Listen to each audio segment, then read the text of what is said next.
even one if they get inspired by the story and start their spiritual journey.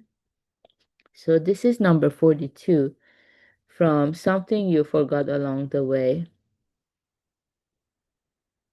Detecting fakes, carrying out one's mission. Charles M. Schwab, 1862 to 1939, the first president of the United States Steel Corporation, once had to make a quick trip to his office after hours. When he came to the gate, the guard refused to admit him. No one is allowed in at this hour. But I'm Schwab, the company president.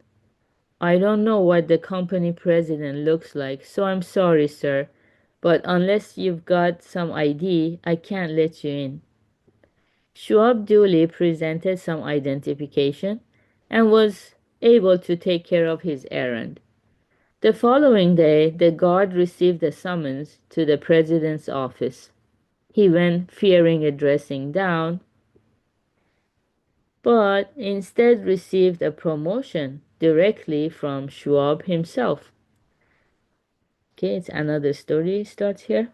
Once, when Winston Churchill was Prime Minister, he was tearing along in great haste when his car came to an intersection with a red light.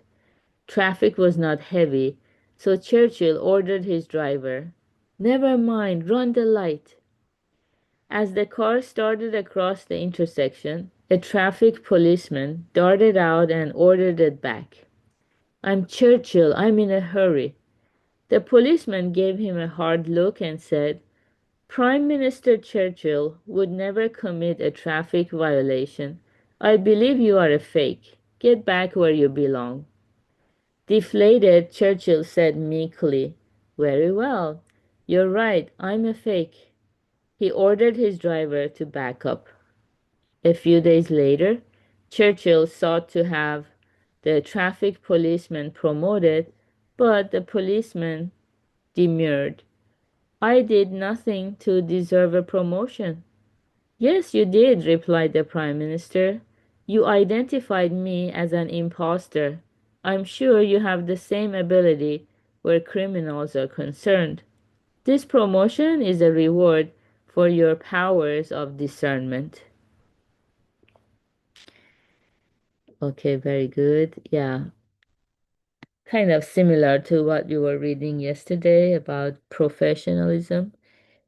Uh, yeah, carrying out one's mission and first of all, examining what is our mission. And once we have conviction in it or enough confidence that we are benefiting ourselves through benefiting others through this mission, everybody comes out a winner. That's the spirit of Mahayana Buddhism.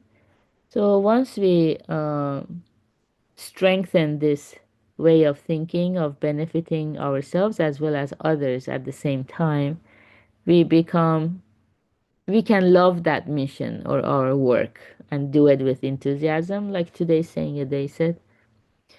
And yeah, and also knowing that the law of cause and effect, good causes produce good effects, bad causes produce bad effects. So, not allowing exceptions. This law has no exceptions. So, it's a natural law. So, if the seeds of onions are planted, onions will grow. There is no exception, not even one in a million or one in a billion cases can we get something other than onions when we are planting onion seeds. So if there is no exception to this law, why would we allow exceptions? Maybe because we have fear of the company president or yeah, so that means we put our own profit above the universal law of cause and effect. And then we bend the law and we get the bad effect, which is suffering. So once we understand that we can follow the law of cause and effect as strictly as possible. So in this case, yeah, this guard had the courage to stand by the law regardless.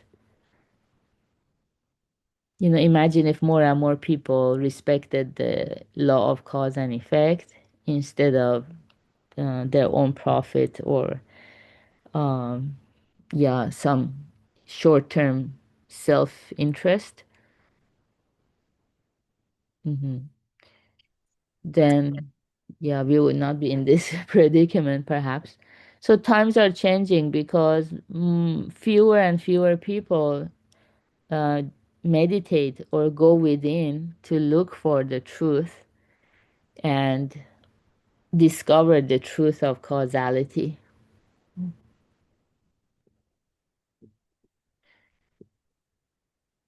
Yeah. But happiness comes to people who carry out their mission. Of course, times are a little bit different, so it doesn't mean we are like an um, inflexible. Yeah, sometimes we have to use discernment, obviously.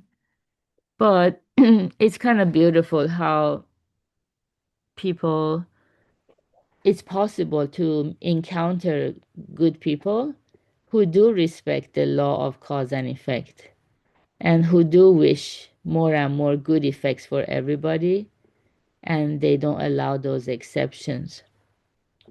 So the more we can encounter such people who respect the law of cause and effect, the more we can actually um, kind of make it easier for us to move forward. We encourage each other to move forward instead of being discouraged that, oh, nothing good is happening or this world is going down. Instead of being negative, we can be positive. It's all up to each one of us how we are being the change we want to see in the world.